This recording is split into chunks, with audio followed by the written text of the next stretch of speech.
জয় জগন্নাথ, জয় জগন্নাথ। তো hello everyone, তোমরা সবাই কেমন আছো? তো আমরা রেডি হয়ে চলে গিয়েছিলাম কাকিমাদের বাড়িতে কাকিমার মেয়েকে দিতে।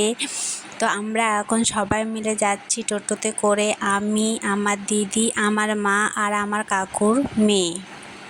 তো বলতে বলতে আমরা মন্দিরে তো আমরা বাড়ি থেকে অনেকটা দেরি করে বেরিয়েছিলাম। তো আমাদের পৌঁছানোর আগে জগন্নাথ দেবকে তার মাসির বাড়ি থেকে নিয়ে চলে আসছে।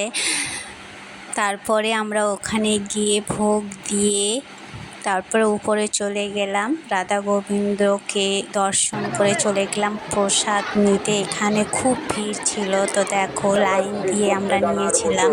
তারপরে আমরা চলে গেলাম দোকানে। ফোনের কভারগুলো দেখে ভালো লাগছিলো, তাই ফোনের কভার নিলাম। এই কিউট কিউট ফ্যানগুলো খুব সুন্দর লাগছিল। তারপরে আমরা একটা ফ্যানও নিয়ে নিলাম। তারপরে এই কানেরগুলো দেখো কত সুন্দর, তাই না? তাই 3 বোনে এক জোড়া করে আমরা নিয়ে নিলাম। তারপরে রওনা দিয়ে দিলাম। তো ধীরে ধীরে ভিড় হচ্ছে, তো সন্ধ্যা লাগতে লাগতে আরও ভিড় হবে, তার আগে আমরা বেরিয়ে পড়লাম।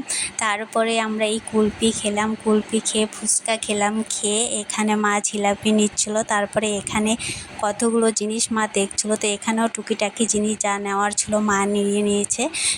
তো আজকের মিনি ব্লগটা এখান থেকেই, টাটা।